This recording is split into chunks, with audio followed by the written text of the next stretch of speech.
Welcome in the 7th edition of the monthly series entitled Dialogue in Health and Wellness. This is all coming to you via India International Center to update and take care of common medical conditions with perspective of international standards. Mind you, it is India International Center. This series began with the common eye problems in India by Dr. Jeewan, Titiyal, diabetes and its complications, how can we meet this challenge? Dr. S.V. Madhu, recognizing and preventing heart attacks, do's and don'ts, with 2 special sessions pertaining to screening campaign for cardiac status and training of cardiopulmonary resuscitation technique, Dr. Nitish Nayak. Violence and fall prevention along with workshop based on educating and assessing the risk factors leading to fall, Dr. Rajesh Malhotra. Cancer awareness, what you need to know, with workshop on preventive oncology, both for males and females, Dr. Lalit Kumar. Neurological disorders with advancing age by Dr. Ashwani Kumar Srivastava. Designing a human body, the temporal form is like a temple. In my opinion, should be revered like one, like temple bells. It's such a unique designing, warning signals are being sent initially before any disease really sets in. Such signals are not to be ignored, certainly not at the cost of ignorance. The purpose behind of such a series is to educate and inform people how to confirm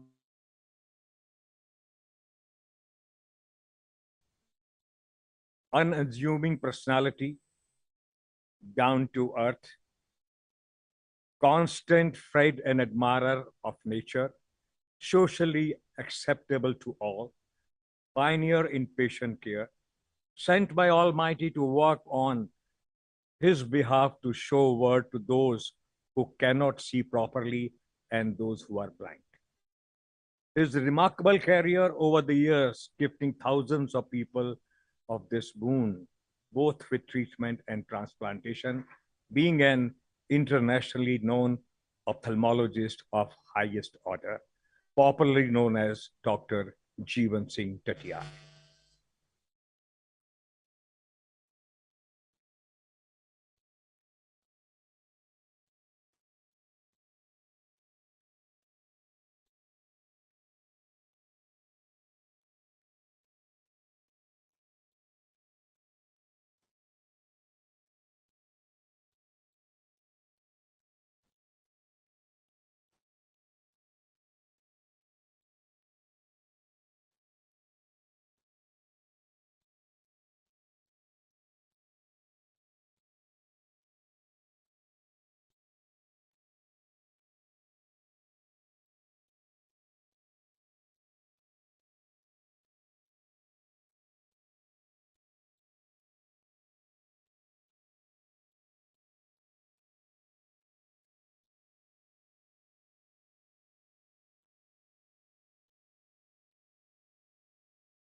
Senior Achievement Award by American Academy of Ophthalmology, APA CRS Certified Educator and Achievement Award by Asia Pacific Academy of Ophthalmology, among numerous others.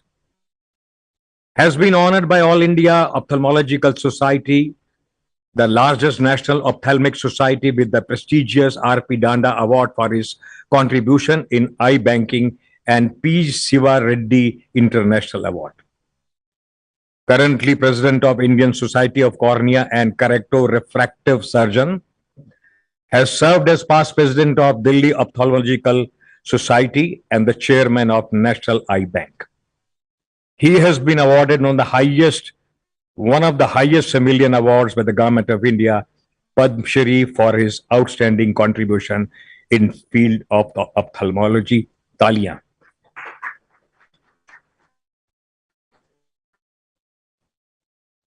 Above all, a wonderful human being who understands all the aspects of one's life, including the human relationship.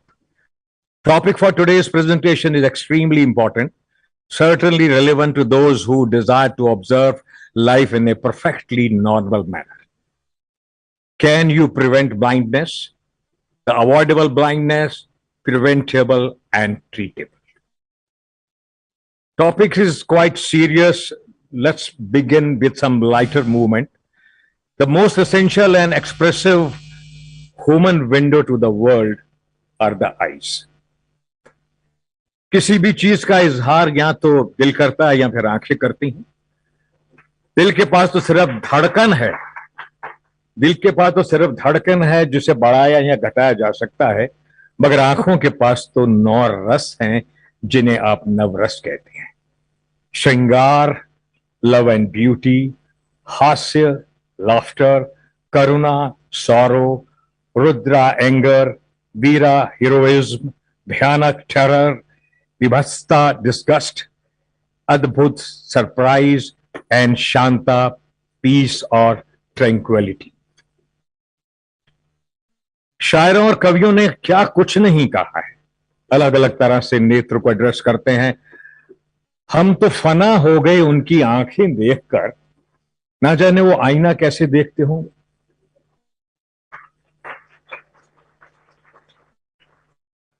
उनकी आंखें सवाल करती हैं, मेरी हिम्मत जवाब देती है। ये बात सच है कि आंखों से बहुत कुछ कहा जा सकता है। सबसे पहले कहीं भी आप मिलते हैं तो सबसे पहले लुक की तो एक्सचेंज होती है ना, सब्सिक्वेंटली बॉडी की एक्टिविटी उसी के अनुसार होती है। और हिंदी फिल्म में शायरों की, कवियों की तो बात ही निराली है। आंखों से अलग अलग नाम से ड्रेस किए करते हैं। मसलन नयन कहेंगे तो ये नयन डरे डरे, नैन सुनैन नहीं मिलाओ। और फिर मरहून अपने कुंदन लाल सहगल साहब, मैं क्या जानू क्या जादू है इन दो मत वाले नैनों में, जादू है। नजर दिल की बात भी नजरों से कही जाती है। दिल की नजर से, नजरों के दिल से, ये बात क्या है। और आंखों से इशारे भी खूब होते हैं। आंखों से इशारा हो गया, बैठे बैठे जीने का सहारा हो गया। हम आपकी आंखों में इस दिल को बसा दें तो, और कोई आंखों में बस जाए, मेरी आंखों में बस गया कोई रे, मुझे नींद ना आए। किसी के आने की खबर का इजहार या तो दिल करता है या फिर आंखों की कवरी यानी आईलिड करती है। कोई आया धड़कन कहती है, धीरे से पलकों की ये गिरती उठती चिलमन कहती है, धीरे से। शर्माना, लज्जाना, बुलाना, नाराज हो जाना, उदास हो जाना, आंसू बहाना, ये सब आंखें तो करती हैं। अरे इतने सारे काम करने के लिए आंखें तो ठीक ठाक होनी चाहिए ना, नहीं ना? अगर पूछा जाए तो जिनकी आंखों की रोशनी जा चुकी है, या वो लोग जो ऐसी बीमारियों से ग्रस्त हैं जिनकी आंखों की रोशनी पर असर पड़ सकता है, ये जानना अत्यंत जरूरी है। It's very important. आइए इसी के बारे में जानते हैं डॉक्टर जीवन सिंह टिटियाल से। I request to give a good ovation before he comes to the stage. Doctor Jeevan, आइए।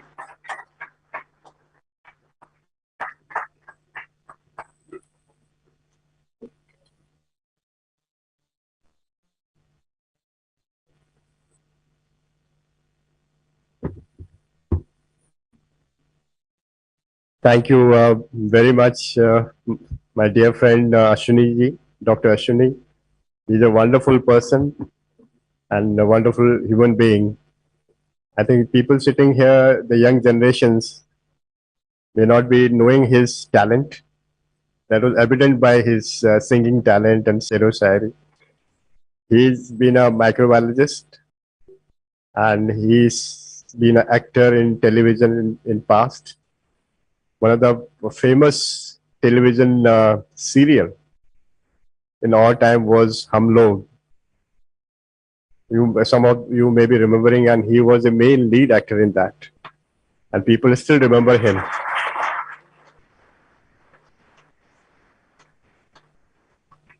आप लोगों ने बिल्कुल सही टाइम में ताली बजाई. I think he deserves the maximum claps today.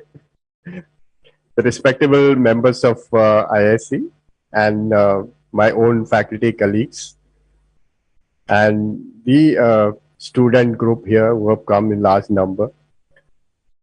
Thank you again for inviting us. I would request Professor Tanuj Dada to come to the dais. Dr. Rohan Chawla, please. And Dr. Manpreet Kaur. So I thought let me take the topmost people in their field, so that people, if you have some questions, some desire to put a queries in this house, want some discussion. So we have the best people in glaucoma. Professor Tanuj Dada is an expert, world-renowned person in field of glaucoma. And Dr. Rohan Chawla, he is the backbone of retina services in RP Center. And one of the youngest faculty, dynamic person, Dr. Manpreet Kaur, who does keratoplasties and cataract surgery and refractive surgery. So I have taken the generation along with me. I am the senior most person today in RP Center. Then I can say all of them are my students. They have been, Tanuj have been my undergraduate in AIIMS. Then he did a post-graduation, now he's a faculty. Very proud of seeing these people. Except for Rohan, both Manpreet and Tanuj have been AIIMS products like me. And we have another few faculty members here, Dr. Sri Devi and other members who will be supporting entire journey of today. Can I speak here also? No?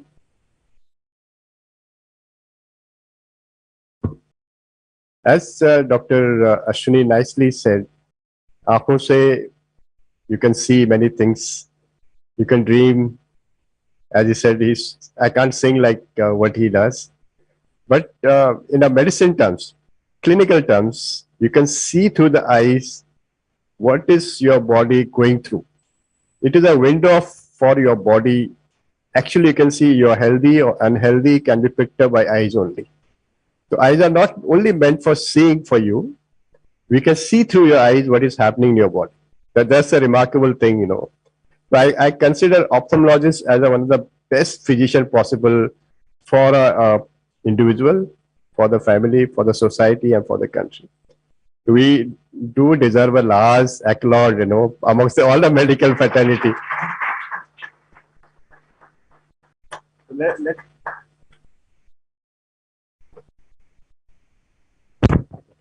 Let me go through the presentation. This is a brief overview of disorder, disease, which may be prevalent in our society across the world also. And they are the challenges for 21st century. How we are going to tackle those things, what are the things we should think of, and how would we going to prevent these blinding disorders so that our country doesn't suffer, individual doesn't suffer. A little bit of basic idea I'm going to throw it today, and subsequently we can have discussion of those important disorders of eye where we can educate people to come forward for early checkup, early diagnosis, if they require a treatment, which may be medical treatment, which may be a surgical treatment, or it may be just a psychological treatment can be done for them. We can all understand many things in life is preventable, not birth. But many things in life can be preventable. Birth and death is not in your hand. So that is the two important things. I remember one quote by somebody. I could not celebrate my birth because you had nothing at that time. You didn't know what is birth at that time. But death you can celebrate. That means you can plan your death in a manner the services after death, which happens in your family, you can program that also, because you are fully aware that death is going to come someday. It is the truth. So why not to live in a manner which is best for you in life, so that you don't repent if you have done a mistake taking care of your body. So let me just take you through. Can I have my presentation on? The question is, can we prevent blindness? I think that's a big question mark, because blindness is a major challenge for our entire world. So I can say the answer here would be yes. We can prevent blindness in some extent, not entirety, but yes, in some extent we can prevent blindness. So this is what we did today morning. I think the Secretary IIC is sitting here. He appreciated our effort in the morning. So this is our team from RP Center, AIIMS, New Delhi.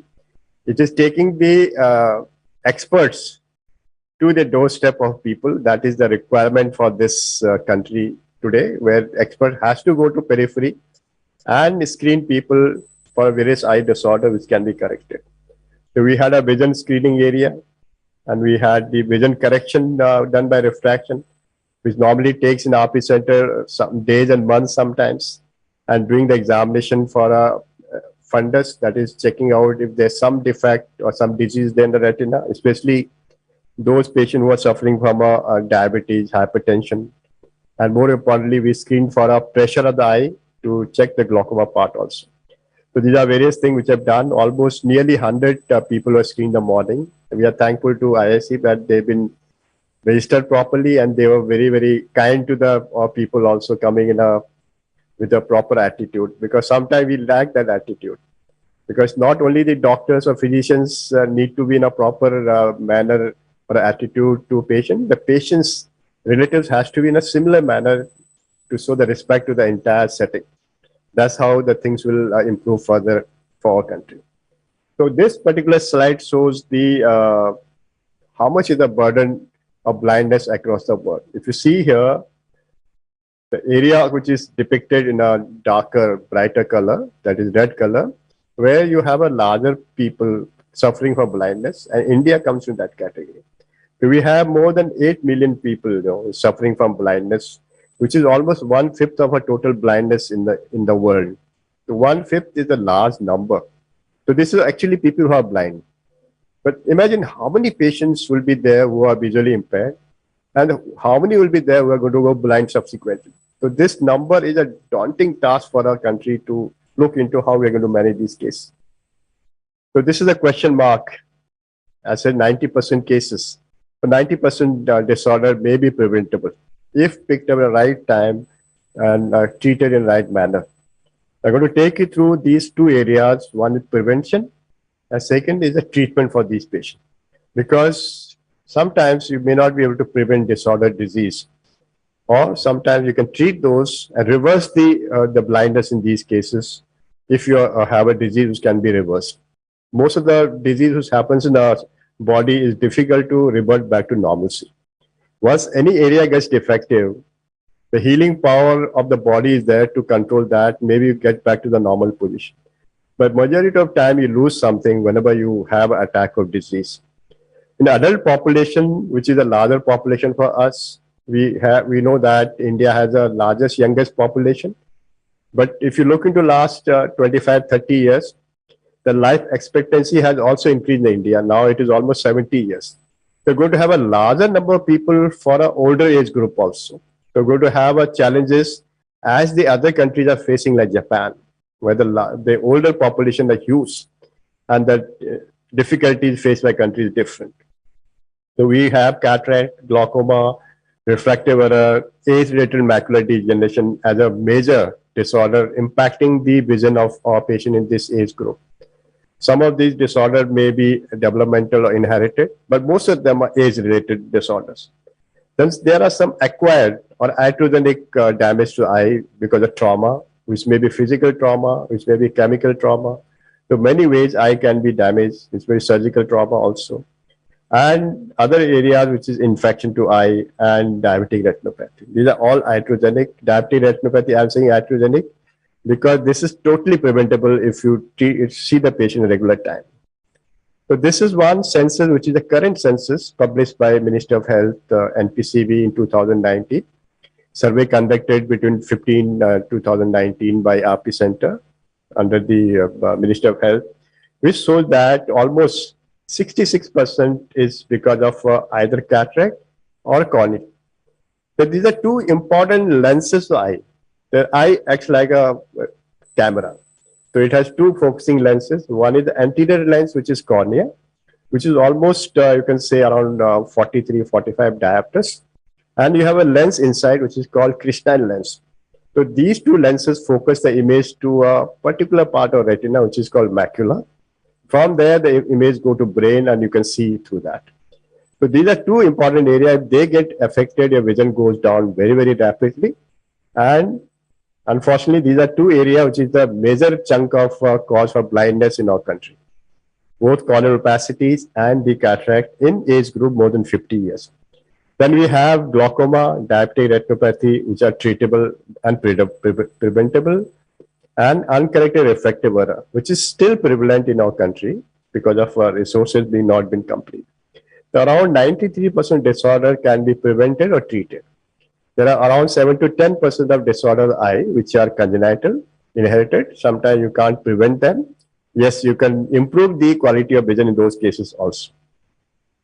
So this is a background of magnitude of blindness in our country. The various causes, which could be a preventable or a treatable as such. Luckily or unfortunately or fortunately, cataract being the largest one, 60% or more. You go to peripheral areas, maybe 70% also, because that is glaring, you can say, people suffering from a decreased vision because of cataract, which is totally curable. I can say curable because the vision can reverse to a normal, or maybe better than what people were suffering from. The quality of lenses, which you implant after cataract surgery, the vision improves. In fact, nowadays we have a lenses which gives a multifocality. That means you can see as good as a younger person. Distance, intermediate, near, all ranges of vision can be obtained after cataract surgery. The cataract is the largest chunk of cause of blindness in India. And most importantly, we know that at this time also, we don't have a medical treatment which is going to reverse the cataract in that manner. So surgery becomes the ultimate or only choice for a correction for these patients, and surgeries become simpler and better. The solution in these cases would be, I think the government is coming out with the new, you can say, way to tackle the backlog which has happened because of COVID.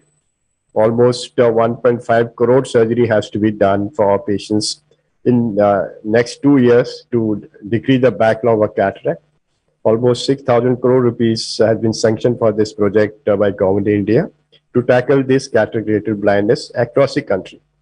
For that, I think most important thing will be to have a manpower in all these peripheral areas to pick up the diagnosis of cataract and take them to those areas where surgery can be done effectively. And people should be made aware that they suffering from disease can be corrected in these cases.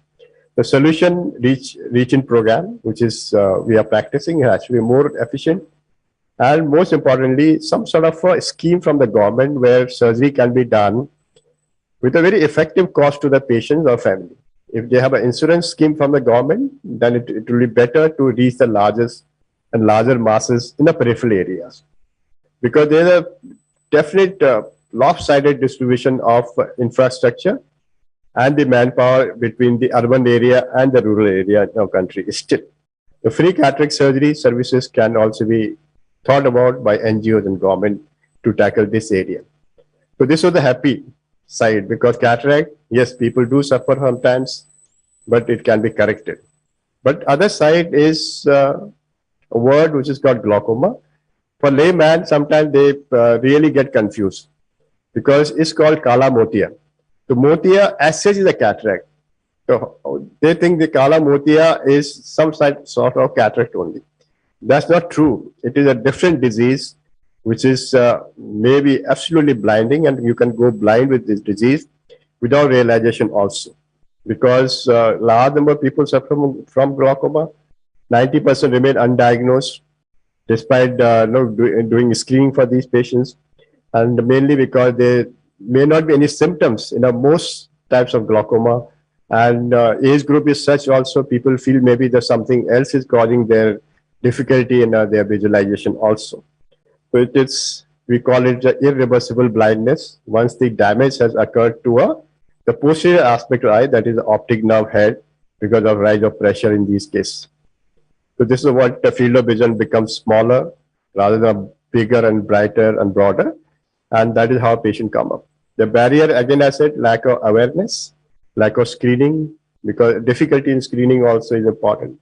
So early diagnosis is important here. We can see the intraocular pressure. We can see the optic disc head, which tells you that pressure is causing damage to the optic nerve, which takes an impulse to the brain. Or you can do a field charting that also tells you how much is the effect damage to the nerve fibers, which is taking the impulses to brain. Unfortunately, these devices cannot be carried to the periphery. Now we are working on various devices where it can be used in the periphery, which may be AI-based system also and give you more tackles. So you can have simple laser surgeries. You can have a actual surgery for these patients. That can also help. But most importantly, the medicine which are being used for these patients are effective and they should be used appropriately. The third area I want to tackle is after listening to little glaucoma, which is the irreversible damage to the optic nerve. Same thing is true for a diabetic change to eye. Most importantly, it affects the retina, which is the layer which takes the impulses also. And retina is such a sensitive area, which has the vessels also.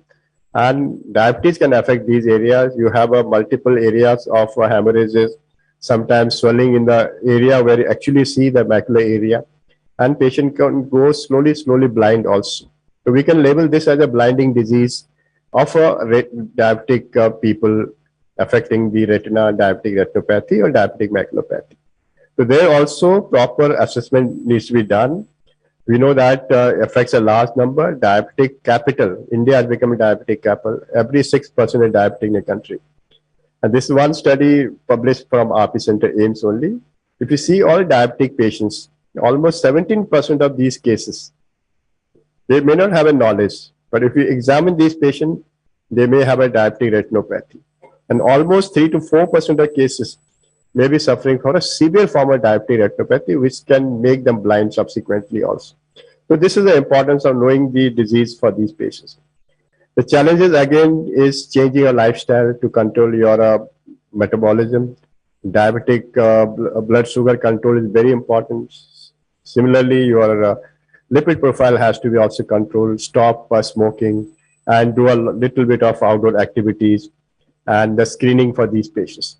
Because we know that even our physicians who are looking for our diabetic patients, they also sometimes miss the examination eye. In fact, as I said in the beginning, examination eye might tell them how is the diabetic control in your patient, rather than asking that patient to get your HbA1c. Simple examination eye will tell you the HbA1c is very, very high. So this is very important. If you see the last slide here, now we are working on a artificial intelligence-based smartphone screening of your patients. Not only for diabetic retinopathy, we are working on a glaucoma patient. We are working for corneal opacities, working for cataract areas also. In future, I think this will be the way of screening our patients. Maybe we have a tele-consultation or methods to treat these patients with the long distance, with government coming out with various norms for what all things can be, advised with telemedicine these patients. So these are what all we do. If you have a requirement of intravitreal injection inside the eye to control the edema, swelling in these cases, you might do lasers to take care of new vessels in the eye, or you may require surgery also.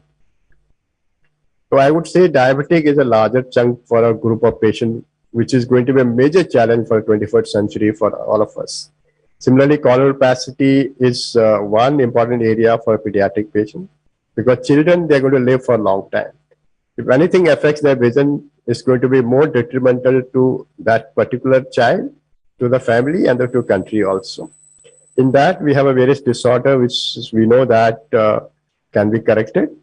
But unlike the adult population where 80 to 90% is preventable, here only 50% of cases can be avoidable. That means the larger chunk would have some sort of inherited disorders, like disease affecting glaucoma, like congenital glaucoma.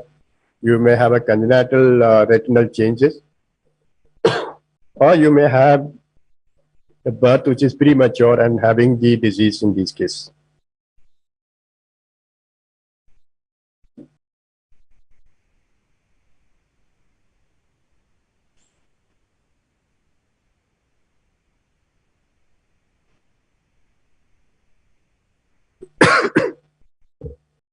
If you see here, I think importantly, the infection of the cornea, which is important in a pediatric age group also.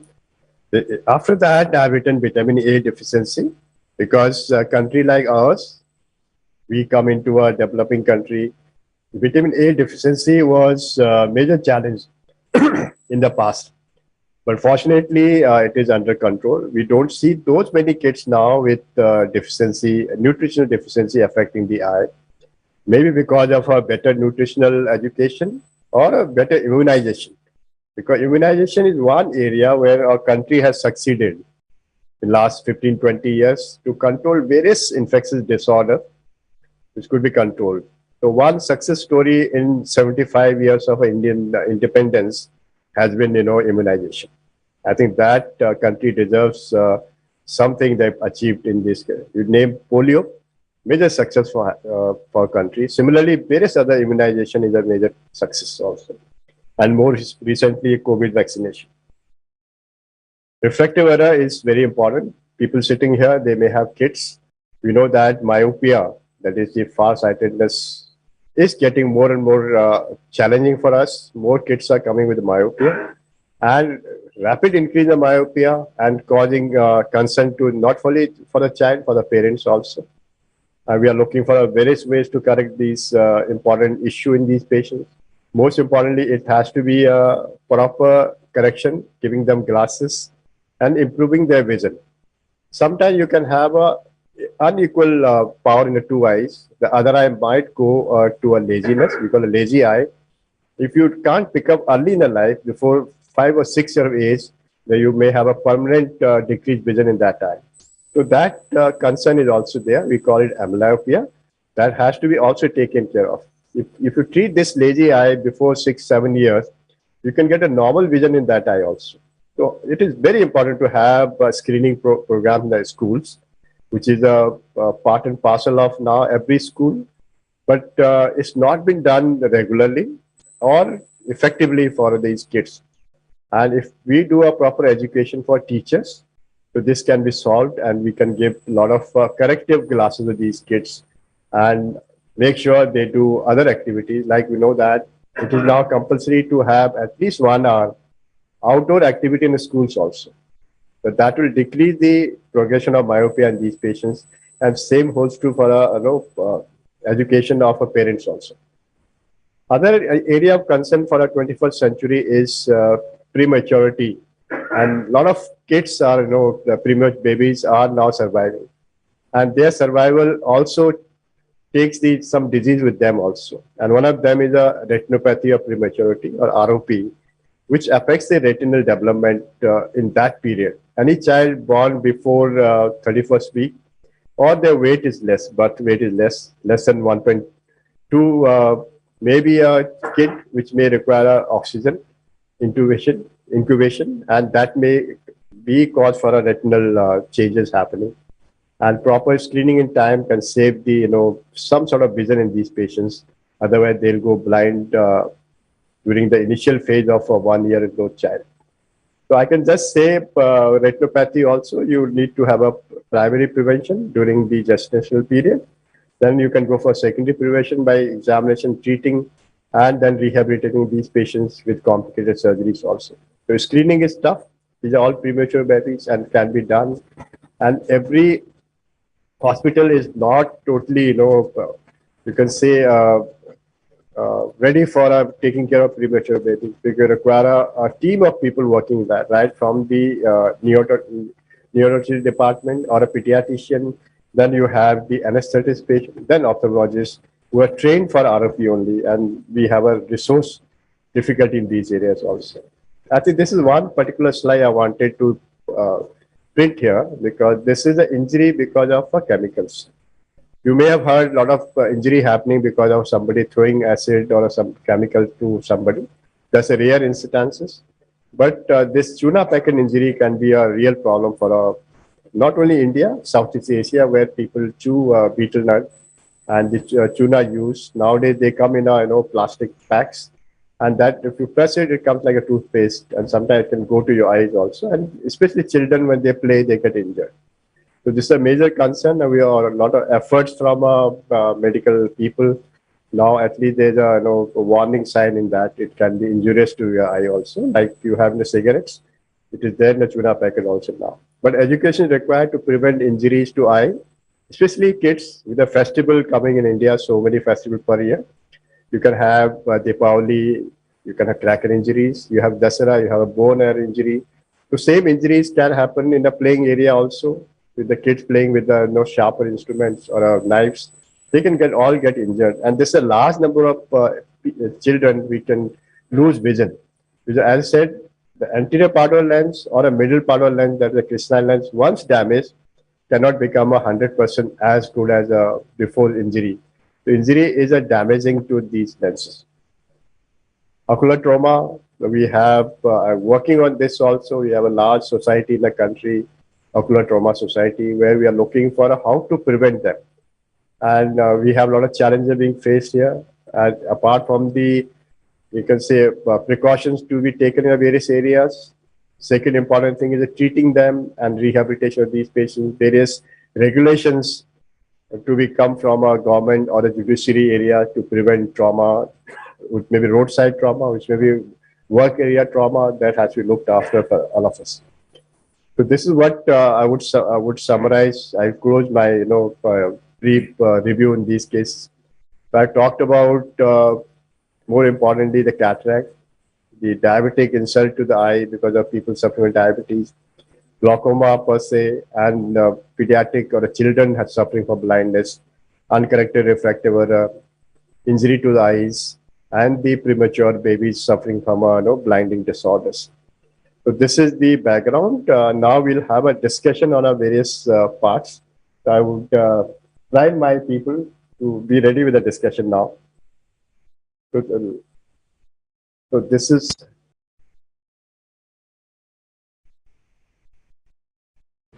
Doctor साहब नमस्ते। नमस्ते। आपकी आंखों में क्या दिक्कत है? मेरी आंख बार बार लाल हो जाती है, सर में दर्द रहता है और 1 साल से मैं ऐसा महसूस कर रहा हूँ कि मेरी आंख की रोशनी धीरे धीरे कम हो रही है। अच्छा, एक बार यहाँ तुड्डी रखिए, माथा लगाइए, आपकी आंखों की जांच करते हैं। आपकी आंखों की जांच करने के बाद हमें ये लग रहा है कि आपकी आंखों में काले मोती। डॉक्टर साहब नमस्ते। नमस्ते। क्या हो?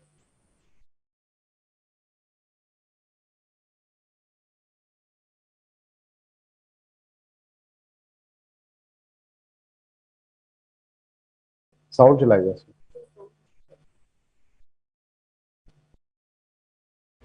डॉक्टर साहब नमस्ते। शिकायत है।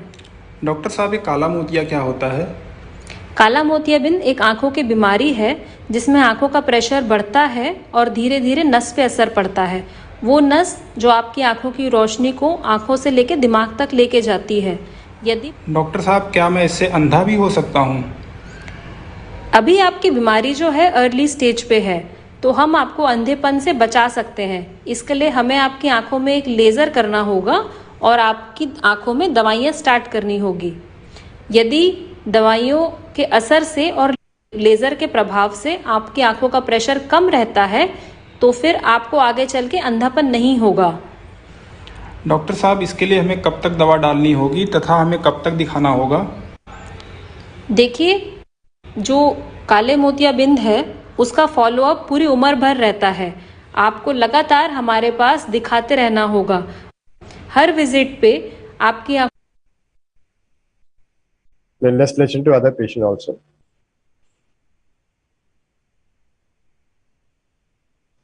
डॉक्टर साहब नमस्ते। नमस्ते। आपकी आंखों में क्या दिक्कत है? डॉक्टर साहब, मेरे दोनों आँख से धुंधला दिखाई दे रहा है तथा हम जब भी अगल बगल देखते हैं तो काले काले धब्बे दिखाई देते हैं और अगल बगल मुझे दिखाई नहीं देता है पिछले 3-4 सालों से। अच्छा, एक बार जरा ठुड्डी रखिए, माथे लगाइए, आपकी आंखों की जांच करते हैं। Okay, pause. So we had two scenario, two patients coming to RP center with different symptoms, and anybody wants to put a question regarding this, so we'll answer that. Mic है बेटा, mic ले आना। एक दीजिए यार।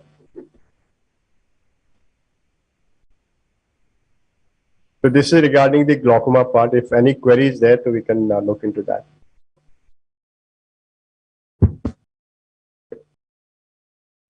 Okay, so let me ask Dr. Tanuj, for a proper, people sitting here, they may not understand the glaucoma part. So what would be the early, symptoms if they are there in different types of glaucoma?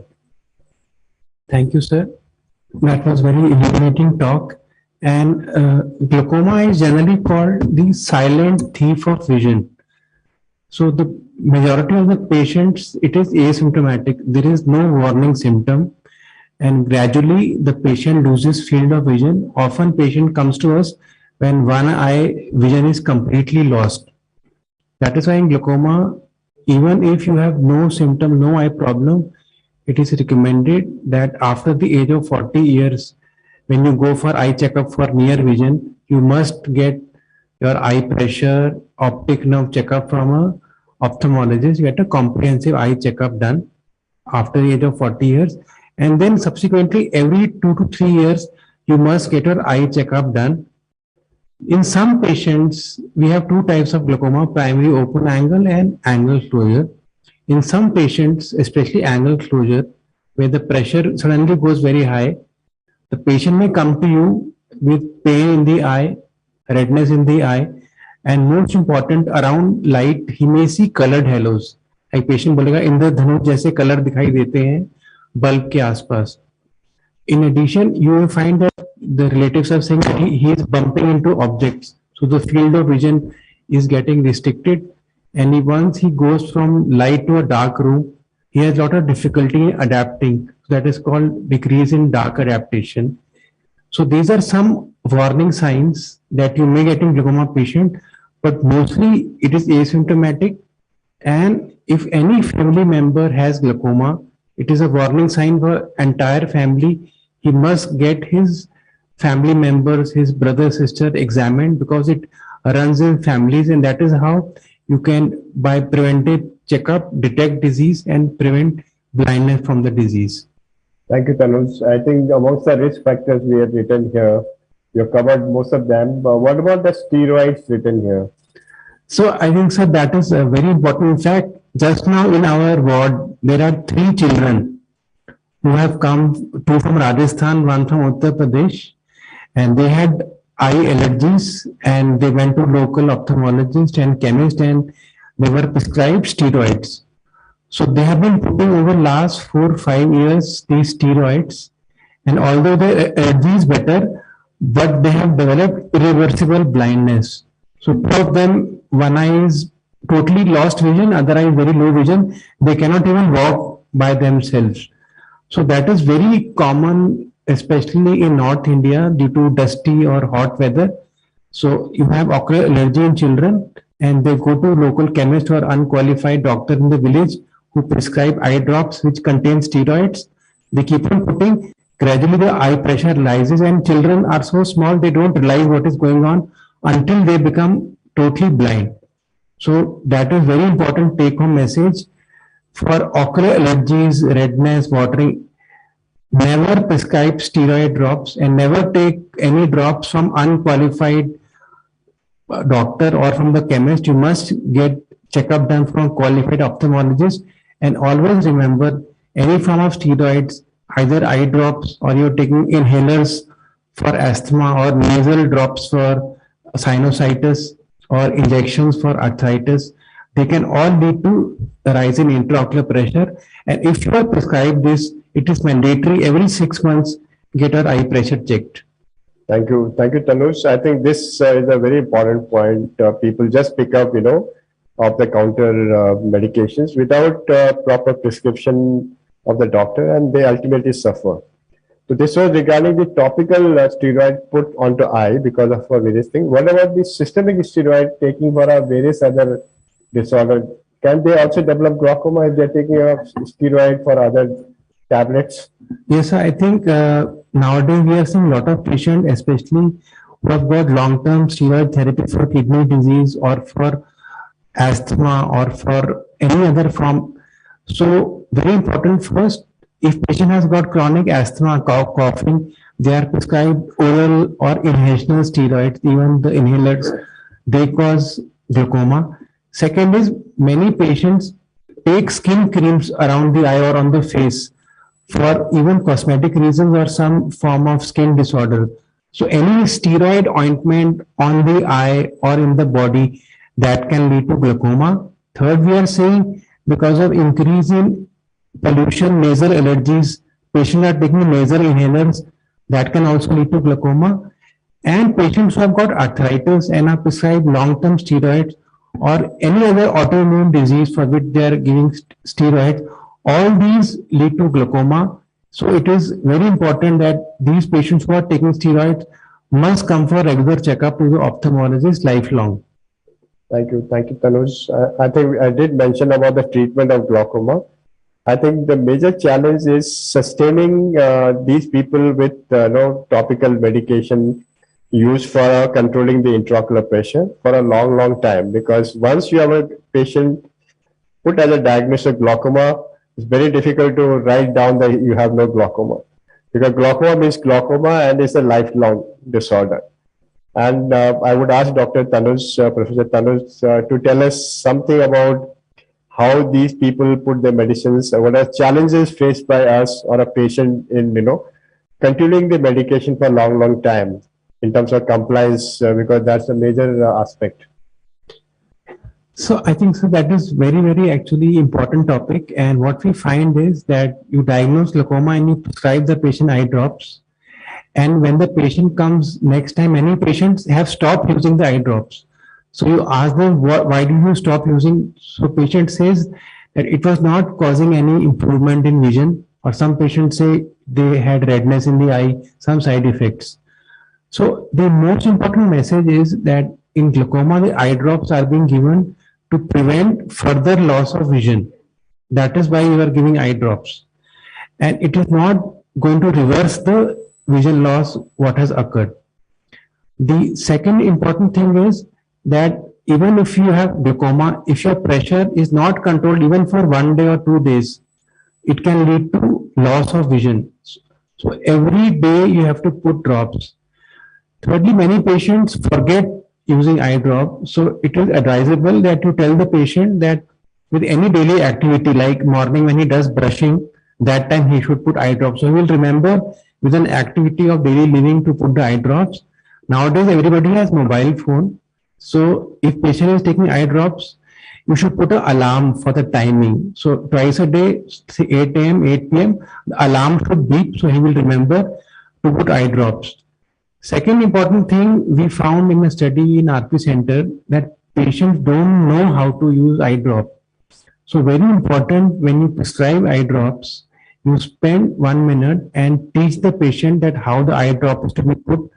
So you have to look up and retract the lower lid and put just 1 drop in the eye. So I have seen patients, they take the bottle and touch the bottle to the eye and just press the bottle until they get 5-6 drops. That is very harmful because that causes all the side effects due to these eye drops. So only 1 drop has to be put in the eye. Never touch the bottle to the eye. Always wash your hands. And lastly, when you put the eye drops, you should close the eye like this between the nose and the eye for at least 1 minute. The purpose is that the eye drop should not go inside the body through the nose. That is what causes the side effects. So all these things are very important. Only 1 drop, not touching the eye, occluding the eye for 1 minute, and using these drops lifelong with the alarm so that you continue and your blindness can be prevented. Absolutely. Thank you, Tanuj. And the patient compliance is one of the very important aspects for a glaucoma control. And we know that many patients drop putting is a concern. Sometimes they may have other defect disorder in their body which may not allow proper putting of drops, so somebody else should assist them. Most of them are old patients also. In those situations, we may have to take some other options also. Thank you, Tanas, for a very nice input for glaucoma part. Let me listen to another patient. नमस्ते doctor. नमस्ते जी। मुझे कुछ दिनों से देखने में तकलीफ है, खास करके पास का काम करने में। क्या आपको ब्लड प्रेशर या ब्लड शुगर की बीमारी है? हाँ, मैं पिछले 25 साल से शुगर का मरीज हूँ और अभी इंसुलिन चल रहा है और पिछले 10 साल से बीपी का मरीज। पहले कभी आपके बर्थडे की जांच हुई है क्या? नहीं। Okay, stop. I think one thing is very glaring. This patient suffering from diabetes, hypertension for more than 2 decades, and never been his eye was examined. So that shows the ignorance not only from his side, from a people who are treating his diabetes also. So every person, if suffering with diabetes, they should have a screening done every year. If they have a diabetic change in the eye, then they require a more frequent examination. So I'll ask Dr. Rohan to briefly tell us what should be the protocol for our diabetic patients for an eye examination. Like this patient has come to us. Thank you, sir, and thank you for selecting such important diseases which actually where early detection can prevent blindness. So like sir said that this patient already has had about 20-25 years of diabetes and has never had an eye examination.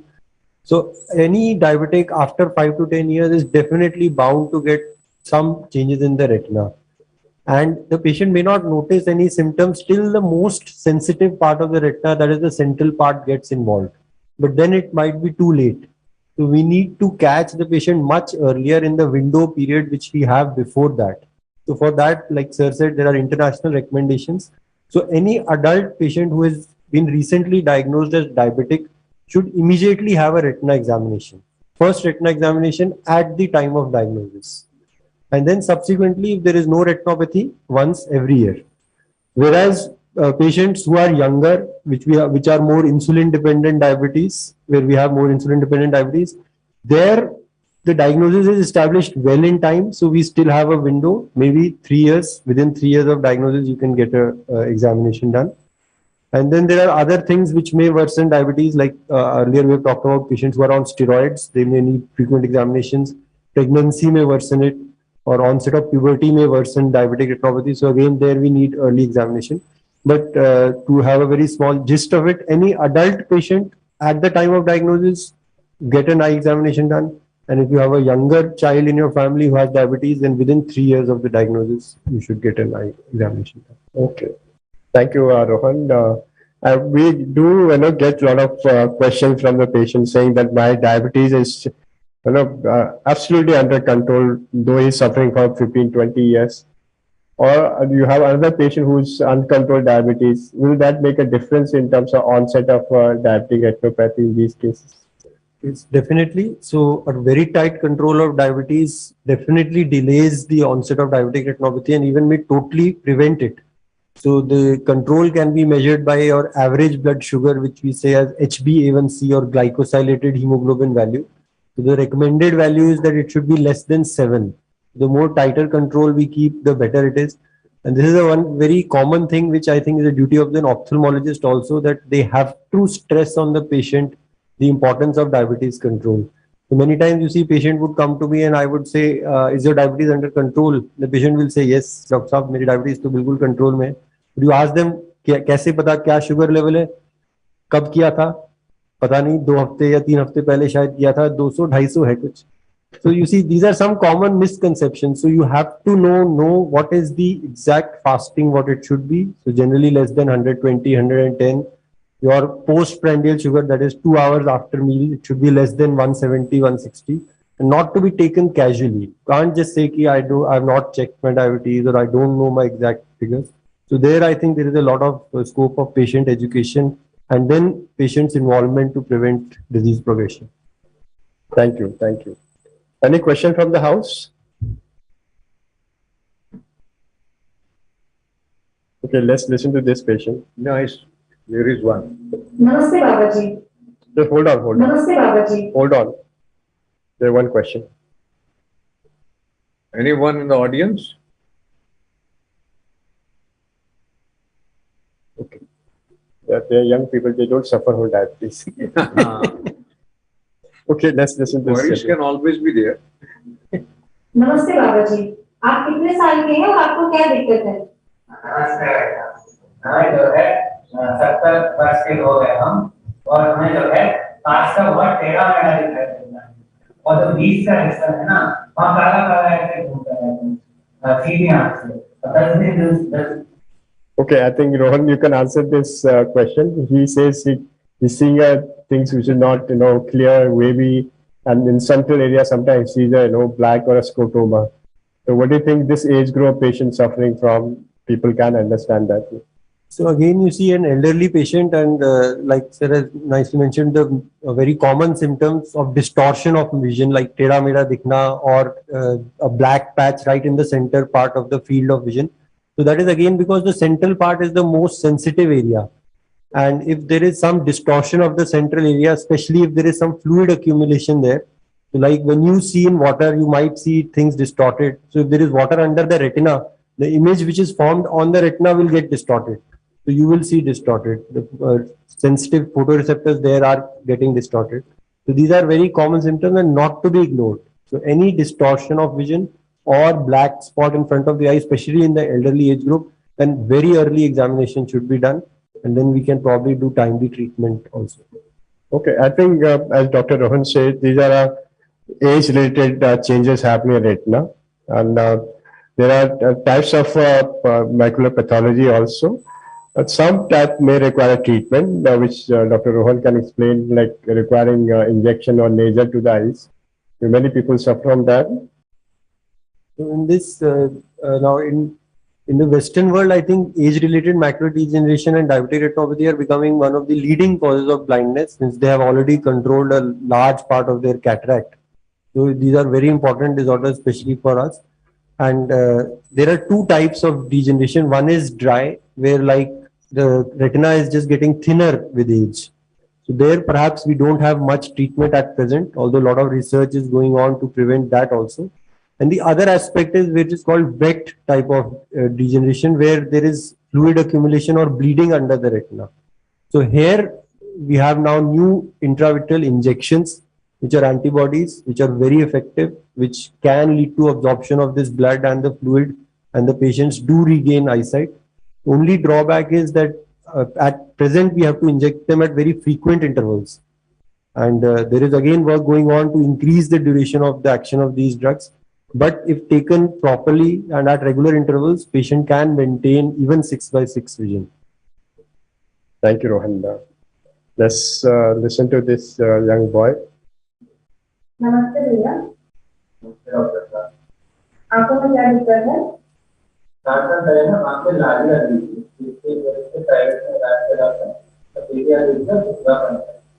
अच्छा, एक बार machine से जांच कर लेते हैं। So he's a young boy, and I think he has taken medicine directly, and they have an allergy, and he says the vision has gone down. What do you think, Dr. Manpreet, in such cases? He said that lali aa gayi thi and kuch safedi si bhi aa gayi thi. It may have been keratitis, which is an infection. So that we have to rule out any infectious cause, and over-the-counter medication typically in such cases is very harmful because you may be putting steroids that can lead to aggravation of infection rather than control, and you may end up with a need for corneal transplant when otherwise with proper medication you could have healed the infection. And absolutely correct, as she rightly pointed out, sometimes a patient may suffer from, regular, nowadays, a lot of eye flu is going on. People do suffer acute red eyes, and there you don't require a steroid to be put to begin with. And it's only when actually inflammation is there, you may require, otherwise you don't require a steroid there. And infection is a real challenge for these cases. Even you have something itching going on, is requires a proper examination then treatment. So these are various scenarios which can happen in a patient. Like this is the cross distortion of entire eye because of infection. This you can see infection here. Total eye is inflamed. So all these can affect the anterior part of the cornea and become opaque, and it is only can be treated by removing this opacity by corneal transplantation. And fortunately, you people are into that window frame. We call it a fortnight for eye donation in the country, where we like to increase the awareness amongst the community and people so that they come forward for our donations for organ and eyes. And many people can be, brought out from the blindness by doing a corneal transplantation or corneal graft in these cases. And this requires not only the awareness, the education of the masses, so that this simple donation becomes we call it a Mahadan, and people get vision and their life can be improved. So you can see this is what Dr. Mantri has done for one other patient which required a corneal transplantation. You can see absolutely clear graft. And this is only possible by somebody donating the corneas of their relative or their known to person dying because of various things. And after death, cornea can be donated, and it is a very simple process and so beneficial to the person receiving the cornea tissue and seeing subsequently. The family improves, and the family who have donated, they also feel very proud that they have done something for the society, something for humanity. I think this is what we all like to have. To know, apart from pledging for donation, actually we should do an activity for a donation after you. It not only for actual donation, for education of people is also very important for our country. So this is one child. I think Dr. Rohan can explain us better. नमस्ते doctor, मेरे बच्चे को पर्दे की जांच के लिए भेजा है। आप मुझे बच्चे का डिस्चार्ज कार्ड एक बार दें। क्या आपका बच्चा समय से पहले पैदा हुआ था? जी हाँ, मेरा बच्चा 7वें महीने में पैदा हुआ था। पैदाइश के बाद वो आईसीयू में भर्ती था और वेंटिलेटर पे रखा था 15 दिन के लिए। अब बच्चे की जांच करते हैं। So this is a very typical history for premature baby. So we have all worked on this for last so many years and have a proper now guidelines how it has to be detected, how it has to be treated. I would request Dr. Rohan to say, like for public, what should they do if they have a premature birth in their family? So what all instructions should be given to them? This is again a cause of blindness which is increasing in our country, because now on one hand we have our maternal and child care services are improving. So more and more babies are surviving. So that is in one way very good. But then sometimes we are unable to give them absolutely good management at the time of birth when they are born premature. So if somehow some of them are given extra oxygen or some other care is not taken, or just because they are born mature itself, their retina may not develop properly. So for the public, anyone in the family who has a child in the family who is born less than 8 months or has been kept in a ventilator or in the neonatal ICU or has been very low birth weight, especially less than 2.5 kgs, then even if that hospital is not getting it done, you should ask for a eye examination. So what we are, a dictum for ROP in India is 30 din roshni ke. So within 30 days of birth, one eye examination of a premature baby is mandatory, because if again we can detect it early, we can treat it and we can prevent a lifetime of blindness. And if we are detecting it late, say even if we delay for 2 months or 3 months and the retina detaches, then in many cases nothing can be done. So it is very important that any premature child within 1 month of birth, a retina examination should be done. And many places the awareness is not there in the doctors also. So you should know it and ask for an eye examination. If that hospital does not have a retina specialist, they will arrange for some, or they will send the child outside and get it done. Because we have a shortage of such people here. And like sir said, there are other techniques like AI, artificial intelligence and all, which may help in this, but these are still under development. Thank you, Rohan. I think we summarized the various disorders of the eye which can be treated and can be prevented also. treatment is always there because we have so many institutions in the country who are well equipped, well resourced by experts, good infrastructure for treating these people.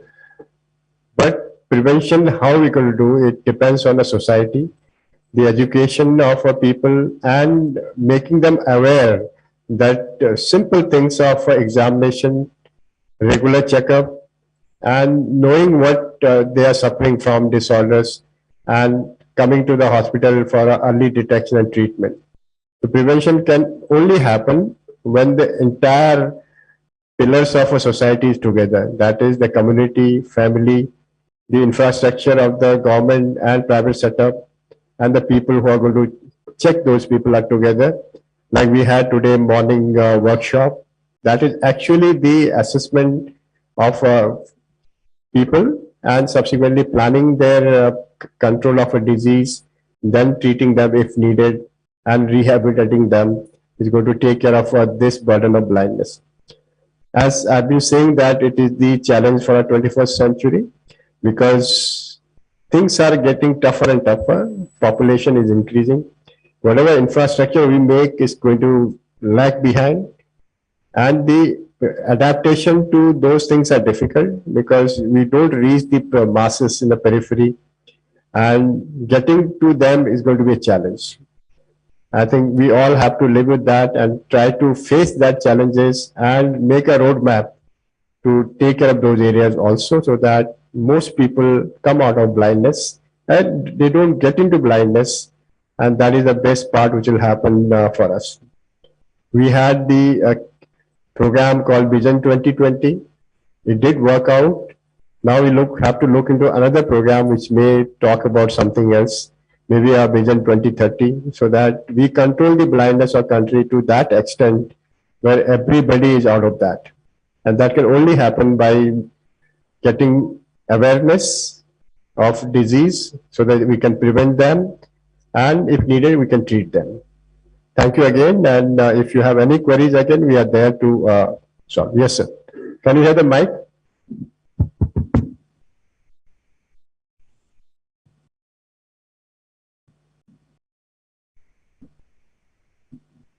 Thank you, sir.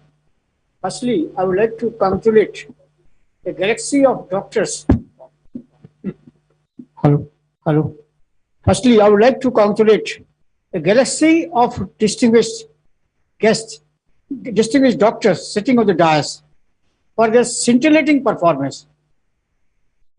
I really enjoyed it. I have learned so many things. Secondly, I also am thankful to the organizers for organizing occasionally such useful talks. Now, coming to the question as such, I am 77 years old, Dr. Jeewan Gupta, from the university. I have not gone through any sort of test so far as eyes are concerned. Suggest me what to do now, because my eyes, I'm also conscious now. I should go for some sort of comprehensive checkup, something. So kindly suggest me something. Thank you, sir. Thank you very much. Yeah, first of all, I should say, you are one of the most lucky persons. Never had to go for a checkups. That means you are not suffering for various serious systemic disorders. That's God has been very kind to you in that regard. But yes, we do require an annual checkup, which is not the culture in our country. If you go to Western area, that's a culture, and the government, the organizations will push you for a routine annual checkup, which is a mandatory part in various countries. If you for getting a social license also, so that is a requirement of our country also. The infrastructure should be developed in such a manner where everybody will come forward for annual checkups, and that will really save the. We don't have to talk about prevention; then it automatically will happen. So regarding you, I'll request Dr. Rohan to say something. What should be his approach now for a checkup? Should he come to RP Center?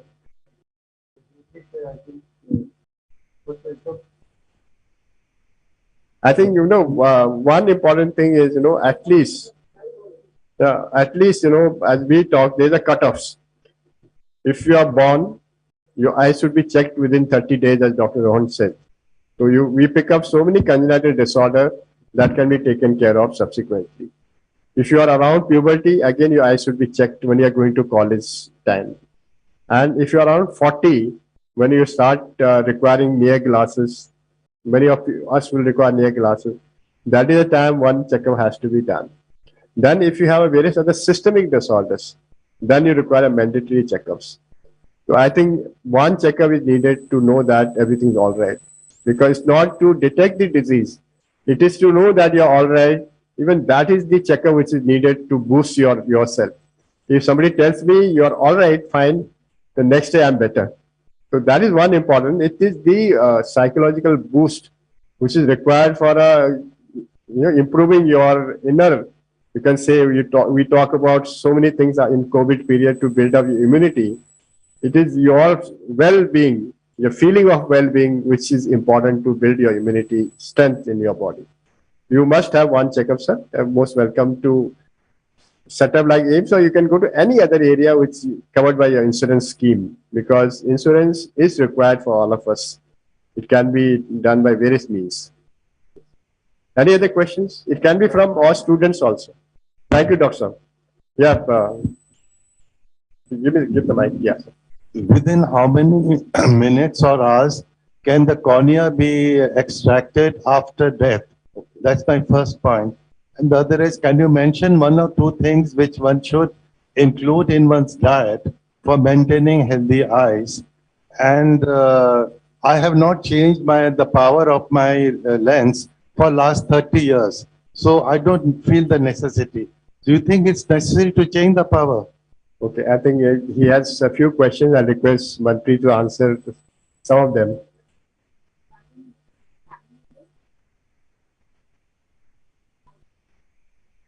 Initial 6 hours, it's better to retrieve the cornea because the quality per se is maintained. The longer the duration between death and retrieval, the more the quality goes down.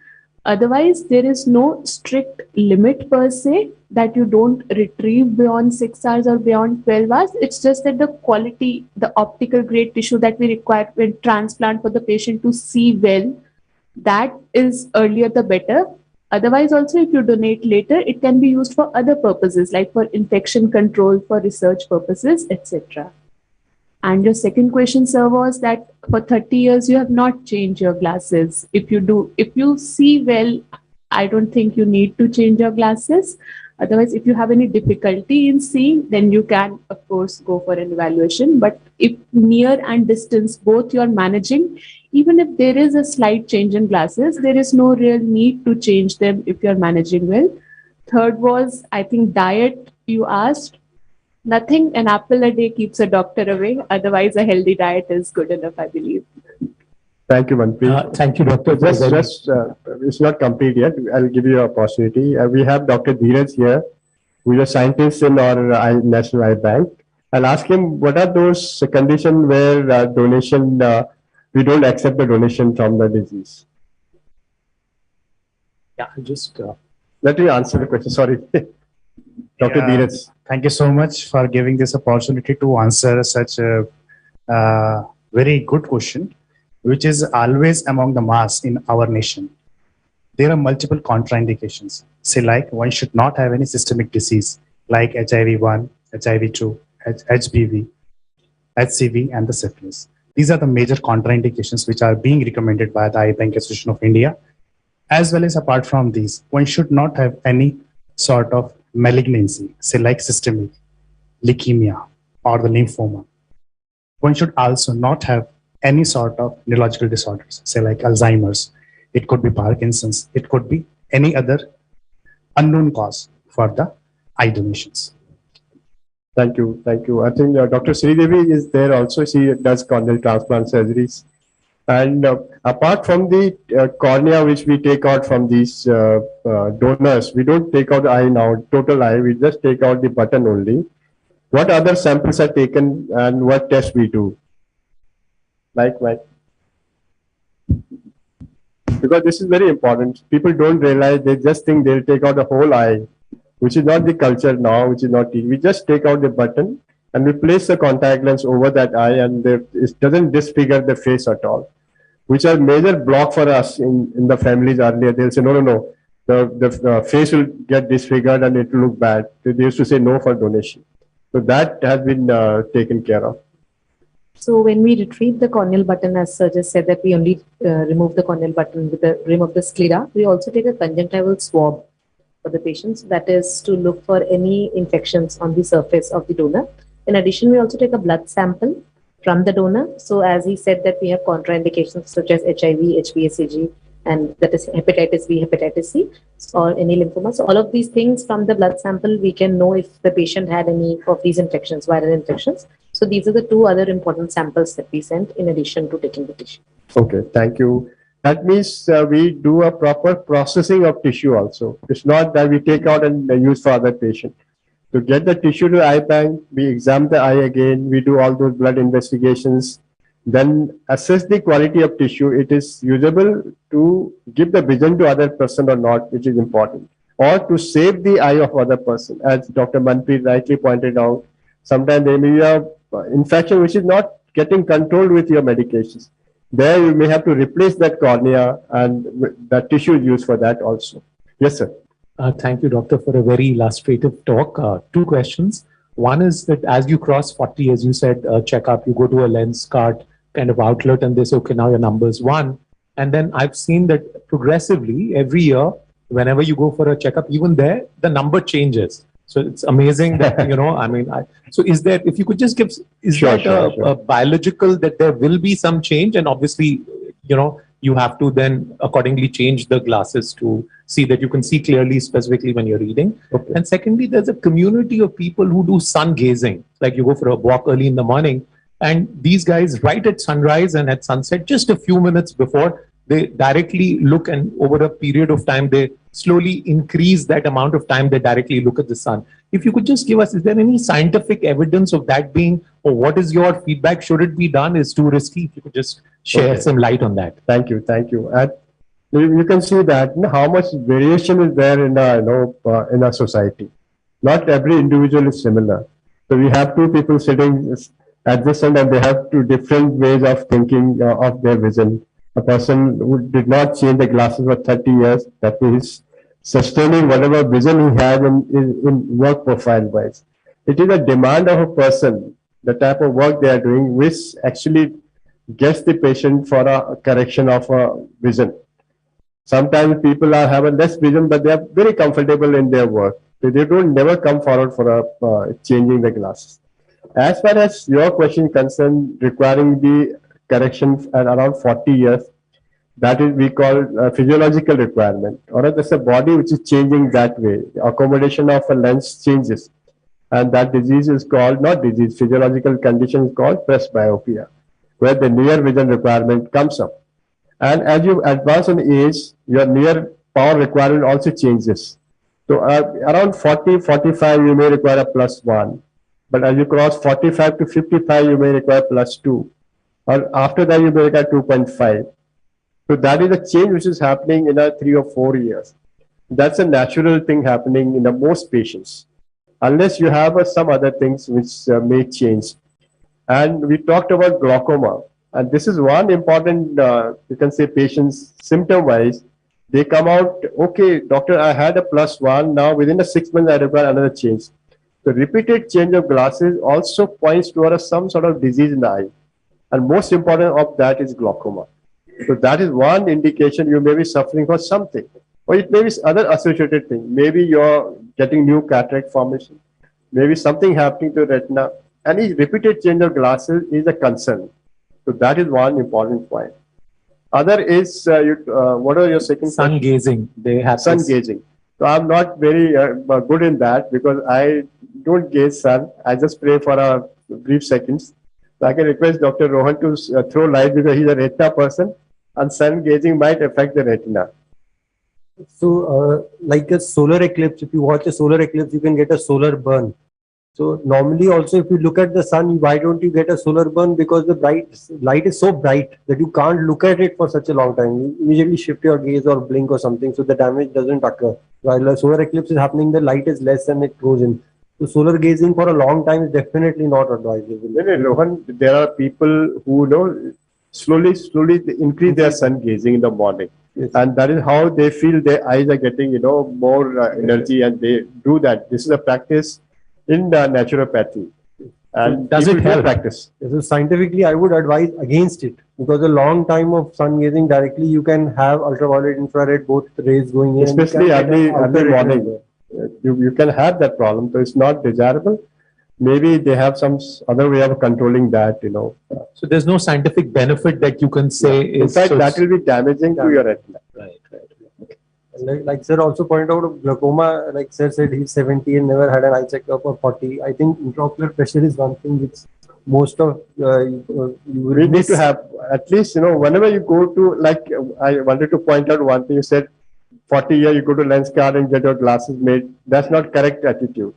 At least one visit should be there to ophthalmologist. Well, yeah, they'll do a proper checkup. Then if you have only require the glasses, then you can go to any agency and get the glasses made. Yeah, Rahul. Good evening, sir. Yeah. My deep appreciation for the kind of time that you give to this forum and to Dr. Ashwani. I wish this can be immortalized in some kind of a website where people can see it again and again and gain from it. So this was live on our RP Center YouTube. Okay. We have a recording. We can give it to you. One thing. Or we'll give it to IIC members. At least they can listen With in the a free time. Members and staff members. With the change in lifestyle, almost everybody is carrying a cell phone, and there is a lot of exposure to the screen time either on the computer or on the mobile phones. Can there be some kind of a guideline to limit this exposure? Or what kind of effect can that have on the eye? Can that be damaging? One. Number two, we see in bigger cities, there is a high level of environmental pollution. When we travel outside, we can't avoid it. Is there any way that we can do some preventive exercise, cleansing, which can help our eyes? Okay, very nice questions. I think I can answer the last part. The other part, Dr. Tanuj will tell us what are the guidelines we should have for a screen viewing. As for the last part, pollution is concerned, we know that every city is now so much polluted in the country, because we are the top in the level of pollution in the entire world. Like Delhi is almost 10 cities in that. Yes. So one important thing is your eyes are, automatically they clean your surface. On lid movements as such, and the tear film which is formed by eyes, that is naturally is a process of cleaning. So we always don't suffer with those disorders. It only happens when the insult is chronic and long time, where you can have changes happening in the ocular surface, and then slowly your cells get damaged, and then you have a dryness coming in these cases. So once you have a dryness, then it becomes a permanent disease. So again, that is important. If you feel that your eyes are burning, your eyes are itching, you have a redness coming in the late evening, or you get up in the morning, your eyes are red. So that is indication your eye is not cleaning itself properly. That means your tears are not enough to remove the toxins which are hitting your eyes. So there you can simply wash your eyes with a clean water, if possible, or use a simple artificial tears. They are like a replacement of tears. Those can be used to clean your eyes. Now you put few drops, blink once or twice. Now after 10 minutes, you will wash your face and eyes also. That will give you a cleaning of inside eye. And that should be a regular practice for every one of us. So this is the cleaning the toxin from eyes. So maybe you can use 2 or 3 times a day if you're working in a very, very polluted area. And if you're sitting in a room like this, you're totally air conditioned, your moisture is less, your tear film gets dry very, very fast. There also, every few hours, you might do 1 drop. If you're working in a laptop for a long time, we do not blink properly in those cases. And there also you require a lubrication of your eyes. The word is lubrication of your eyes to take care of this. Because God has made tears not only for crying, expressing your sorrows and happiness, it is actually to clean your eyes. Yeah, Tanuj, please. So, sir, the second part of your question was regarding the mobile viewing. Yes. So, I would answer this in 2 parts. One is for children. Yes. So, in children and primary school and up to age of 18 years, so there may be the growth of the eyeball. So, that is a very sensitive phase. True. So, if the parents give the child the mobile for viewing or for playing games, or even for online classes. So that is a major cause of what we call refractive error myopia. Goodness. So if you give a child a mobile phone, you will see 6 months to 1 year, his vision will go down and he will require glasses. And this will progressively increase with the mobile viewing. So that is a very major public health concern, that we are getting an epidemic of myopia, especially in the last 3 years because of the COVID epidemic due to online classes. So first advice is for parents not to give mobile phone to young children. Only for communication it is required, not for viewing, and especially long time. Second is requiring the ethics for proper ethics and study etiquettes at home. So they should study near a window with a study lamp, and ideally after a study period of 20 minutes, they should take a break of 2 minutes and through the window look at a distant object. Okay. So that will relax the accommodation of the eye, and we encourage them to participate in outdoor activities with sunlight. That will help to relax the accommodation spasm. Regarding adults like us, yes, that stage it causes a lot of it can cause eye strain. Yes. And if you have excessive viewing on the computer, like sir said, you can get computer vision syndrome. So that can lead to irritation, watering, redness in the eyes. And that can be prevented by reducing the time on the devices. And instead of watching on the mobile, we use a tablet or transfer it to a television screen, like we are doing here. Okay. So that will be comfortable. And if that doesn't resolve, then you have to get your eye checkup done for refractive error. And like sir said, take some form of lubricants on a long-term basis. Can it somewhat help if we control the brightness, keep it a little dark, or make the background black?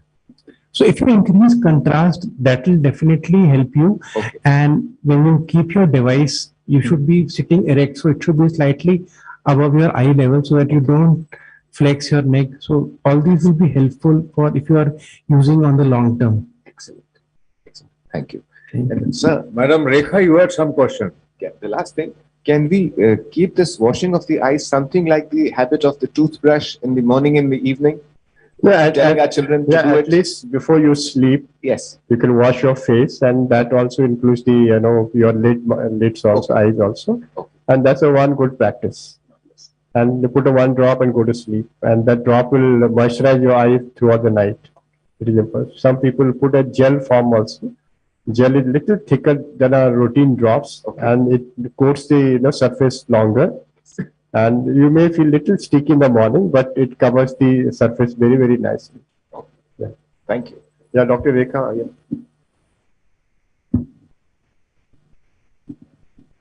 Thank you, Dr. Ashwani. And thanks to Dr. Jeewan and IIC. I think it's one of the most informative, energizing, and I would say exhilarating experience sitting here and listening to you and to the most distinguished panel of doctors here, and giving our frayed nerves a little time to soothe out. I had discussed one point with you earlier, and I'm reiterating that. Maybe the others are all doctors, so I'm sure they know much more than us. But for other maybe lay people, when you have a very high refractive index and very high myopia, normally, and particularly I'm discussing this with reference to my daughter, unfortunately, nobody told us about, because her cornea was a little thin, so she couldn't go for that laser surgery and so on. But it is only recently, and she's 28 now and has a very high number, that there could be that lens which has been to be put. So it is unfortunate that, that kind of education was not there, despite we calling ourselves belonging to the so-called educated and civilized society. And secondly, I wanted to ask you that, and if she goes for that kind of surgery, are there any kind of, other things that one has to look for and, sort of take care of? Okay. The second is that how good are lenses? Do they help you better than the glasses? Because glasses, of course, are too big for her, and the glasses. Yeah, I think your question is there. I request Dr. Manpreet to answer, because she's expert in these type of surgeries. Dr. Manpreet, please. So, ma'am, what you're asking basically is the correction, the non-LASIK, etc., that we commonly know that for refractive error correction to get rid of glasses, we get LASIK done. Now we have SMILE, PRK, but mainly the common layman term is LASIK. So when you cannot touch the cornea, how to surgically remove the glasses? Like you said, your daughter's corneas are too thin. So one option is to implant a lens within the eye, which is known as phakic intraocular lens. Phakic because it's implanted in front of the natural lens of the eye. So that option is there, which you were discussing about. And the other option is contact lens that you can use above the normal cornea, in which no surgery is required. So for the phakic intraocular lens, you said if there are any disadvantages, any risks. So one thing is they are usually implanted in patients who have a very high number. So you have to see that there are no other coexisting disorders because of that high number itself. So retina can be thinned, there can be associated retinal thinning and holes, degenerations, tears, etc. So it has to be evaluated properly. Then whenever you do a surgery, you enter the eye, there is always a risk, however small it may be, of infection or maybe an unusual reaction after surgery. So all these things have to be taken care of. And otherwise, nowadays with the newer materials, the surgery is very, very safe. It's just that the patient has to be fit for the surgery because you're putting something within the eye. So there has to be space within the eye for you to put that lens. So that is what the investigations entail, seeing if the patient is fit for it or not. Thank you, Manpreet. I think she answered most of the questions. Yeah, it is pretty safe while patient is fit for those type of implantation of lens inside the eye. And the outcomes are remarkably, you can say, better because the glasses, the thick glasses can have its own problems. The image size gets smaller because once you have minus lenses, the image size gets smaller. As soon as you implant the lens, image size becomes normal. So sometimes you gain the vision also with those lenses. The only problem is if not done properly, that means proper assessment is not done. In long-term wise, some people might develop cataract formation, which nowadays we don't see, but that was a concern earlier. But it's a good option for a people who are actually blind without glasses. If you have -7 or more, if you don't have glasses, you have to search like this. So that immediately takes away a person from blindness. So this is a good surgery, good outcome are there, and after investigation, if things are all right, surgery should be done for those cases also. But you still require near glasses after you attain 40 years. Maybe little more, around 30 years or 39 in these cases.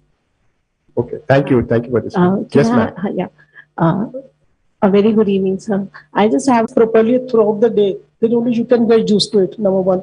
Number two, the progressive lens with the soft design with the wide corridor will be the sufficient one for you. The soft design? Soft design and wide corridor. Wide corridors.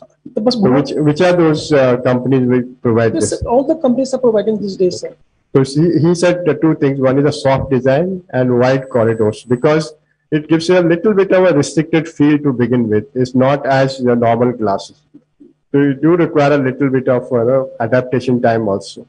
Because every time you wear new things, it may be your clothes, it may be your shoes, you require a little adaptation time. So same thing holds true for progressive lenses also. They require a little more time. Like I have never got used to a progressive lenses. It appears she doesn't use the glasses constantly. The compliance is poor, so that is why she's not getting adapted to it. This is the main reason, sir. So I think you need a one visit to RP center, and we can give She you a wants better. to look smart actually, so that is only possible without the glasses. And the numbers should also be little different. The progressive lenses number are little different than the routine numbers. So that has to be taken care of. And second is your centration has to be perfect. That means your visual centers and the glass center should be perfect. Then that will give you a better orientation. So few things are important. The frame is also important. You can't have a frame, small frame like this. That frame has to be little bigger so that you accommodate the larger design of these lenses. Thank you. If no question, then we can have the vote of thanks from our dear friend Dr. Ashwani. Whatever manner he wants. Yeah, we invite Dr. Ashwani for giving a vote of thanks. Vote of thanks. सो गया क्या भैया? आ गया sir, आ गया। अब इतने boring थे क्या तो सो ही गए यार?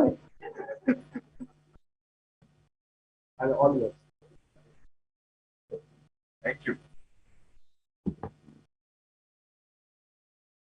Give a gift hand for this wonderful discussion they have carried on.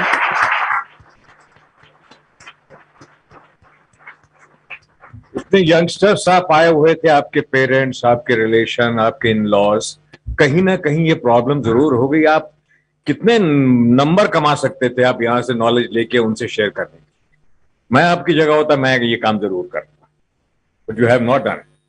Absolutely brilliant, organized sessions with conduction of various procedures to assess the present status of the eyes, and educating and informing people the right steps at the right time to prevent deterioration of eyesight, ultimately which leads to blindness. Perfectly supported by case discussions, by projecting the cases, and fruitful participation of the audience. Such presentations are always eye-openers to all of us. IIC Director Shri K.N. Srivastav, Secretary Shri Kamal Wali, join me in thanking Dr. Jeewan Singh Titiyal for updating us on a specific topic absolutely through a professional level. Panelists in the discussion, Dr.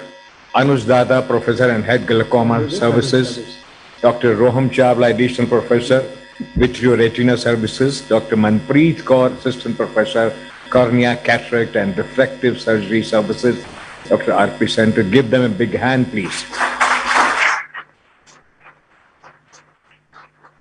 And we don't forget about the totally professionally equipped team behind the entire presentation, which they carried on from 10 a.m. to 1 p.m., headed by Mr. Lalit Mohan Singh Bhageshwar, Chief Ophthalmic Technical Officer, R.P. Center.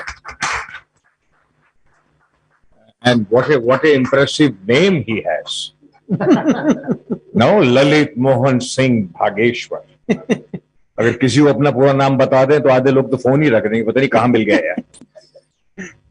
So along with Dr. Dheeraj Mohania, Mrs. Kamlesh Saini, Dr. Ritviz Sahur, Ragib Rabik Khan, Muhammad Sohail Alam, Ms. Tania, Mr. Ankur Kumar, Ms. Shabika Dhingra, Arun Kumar, Ms. Monica Rajput, and Mr. Ajay Kumar, Patient Care Coordinator. All of them, big hand, they're all around there.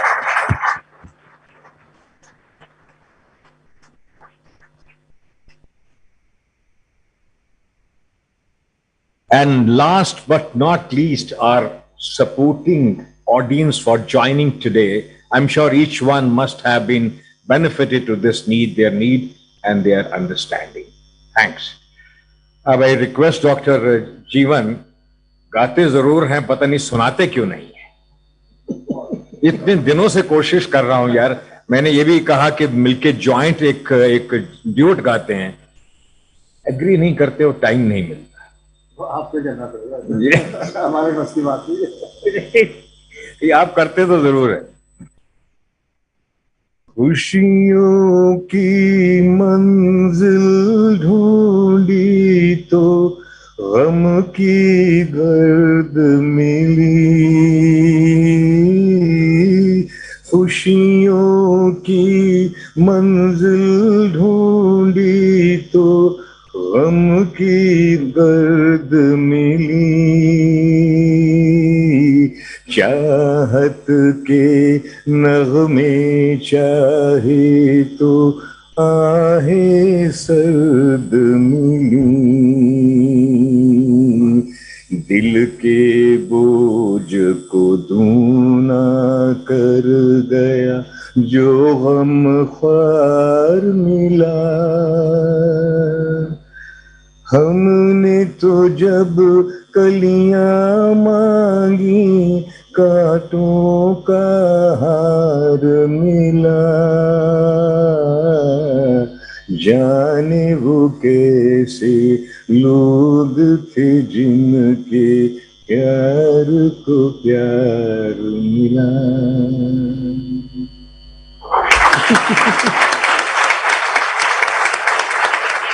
आइए, let's have T together. आइए.